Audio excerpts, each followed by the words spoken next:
filmmaker duo Sumitra Bhave and Sunil Suktankar is known for their well-researched and issue-based presentation of subjects. They have lifted up the level of Marathi films not only in India but at the international scenario. Their movie Astu appears in the 18th International Film Festival of Kerala. Majid Bazigar, an Iranian film presence, has made several short and feature films. His well-acclaimed movie Parviz appears in the 18th International Film Festival of Kerala. Sudevan's film reflects the notions about the world and others, and anxieties about the survival and resistance. He is here with his film CR number 89.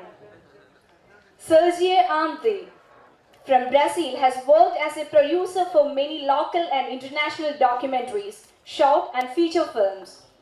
He has now come to Trivandrum with his well-acclaimed movie Jonathan's Forest. He has informed us that he is on the way and will join us any moment. We also have Mr. Nima, translator for Majid Bazigar, with us. Now, may I welcome all the directors and Mr. Nima, translator for Majid Bazigar, onto the dais. I would also like to welcome Mr. Balu Kiriyar, a notable film director and chairman of the Meet the Director Committee, and Mr. Meera Sahib, moderator of this function, onto the dais. Now, I request Mr. Balu Kiriyar to honor our guest. Mr. Sunil Suktankar,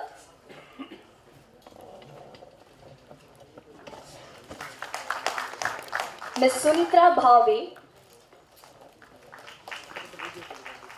Mr. Majid Bazigar, Mr. Sudevan, and Mr. Nima.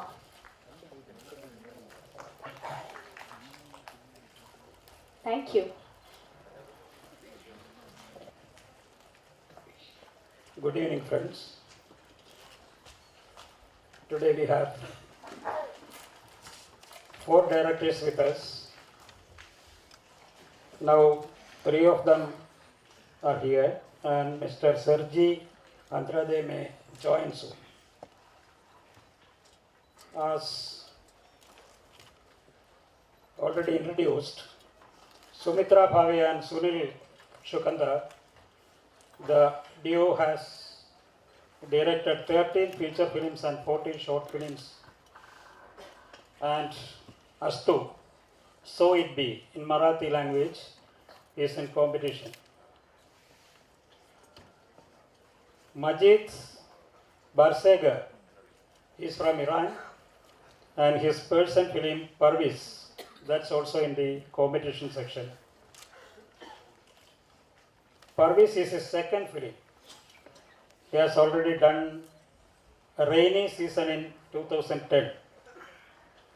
Parviz is also in the competition section. Sudevan is Malayalam film Crime Number 89. That's in Malayalam. That is his debut film.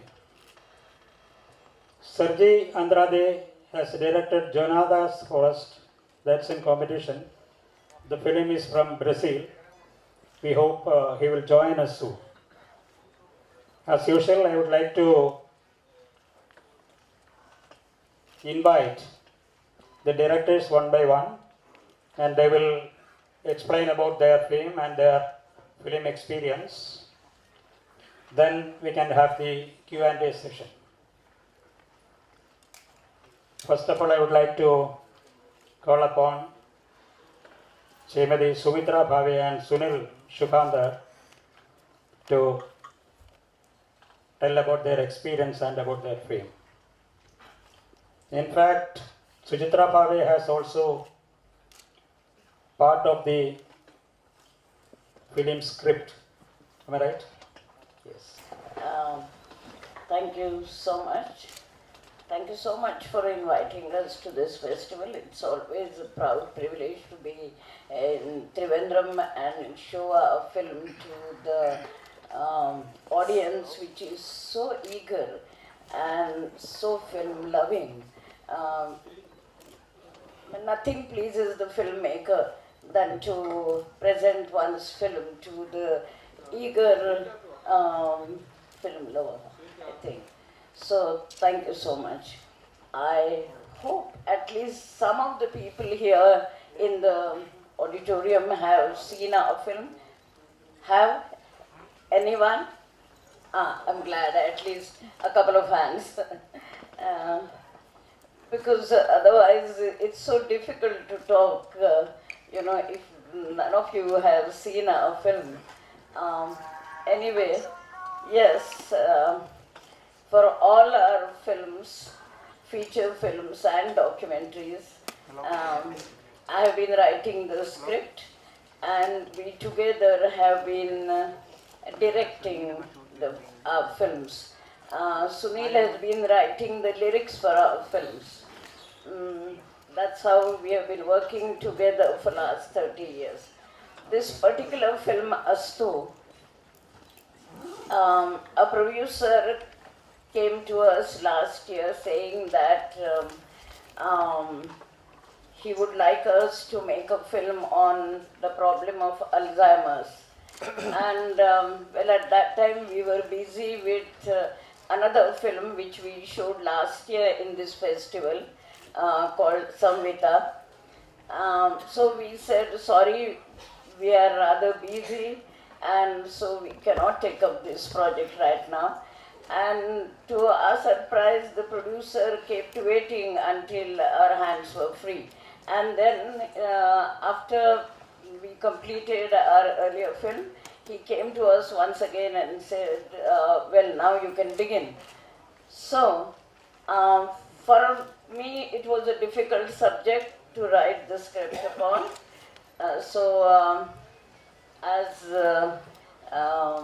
the lady introduced us in the beginning, yes, I do believe in study and research. So we did some research on the problem of Alzheimer's. And Dr. Mohan Agashe, who plays the lead role in that film, is a psychiatrist himself. That was a great asset to us. And obviously, being a psychiatrist, he was fully aware of the problem. When I wrote the script, the major part of the script was covered by an elephant. And our producers were surprised when I first read out the script to them. They said, oh, what has elephant to do with Alzheimer's? And, well, are you sure you are making a script, writing a script on Alzheimer's? I said, I'm very, very sure. Please trust us. And, I'm very happy to say that our producers trusted us completely. And after the film is complete, I'm really more than happy that we have an elephant in our film. Elephant actually symbolizes a lot of things. Because the lead character in the film is a retired professor of Sanskrit language. He retired as a Sanskrit scholar of an Oriental Research Institute. So here is a person constantly preoccupied with a lot of Sanskrit literature, Sanskrit chanting, Sanskrit poetry, and that's his memory, while at the same time he is losing his memory of the near past, he has no ideas about future, of the near present also. He is losing his memory, and here is an elephant who is so much loved by the Sanskrit writers, the Sanskrit poets, and he is supposed to have a very strong memory. So for me, elephant symbolized a lot of things. Elephant is such a strong animal and is so humble at the same time. A human being who is so weak in front of an element can climb the element. Elephant lets the man, human being, climb the elephant because he is so humble. So all that was very, very interesting. And Here is this old man who is losing his memory and therefore is looking for a mother. He has become a child. Uh, when he finds an illiterate, simple village woman, the village woman calls this old man a god because he has lost all the sense of shame and all the sense of, what shall I say, right and wrong, good and bad. She says he has become a god because, he sees everything around him alive. So it's all a very complex experience of losing one's memory and at the same time remembering the Sanskrit chantings. So that's what we have in Astu, that is, so be it. Okay, thank you.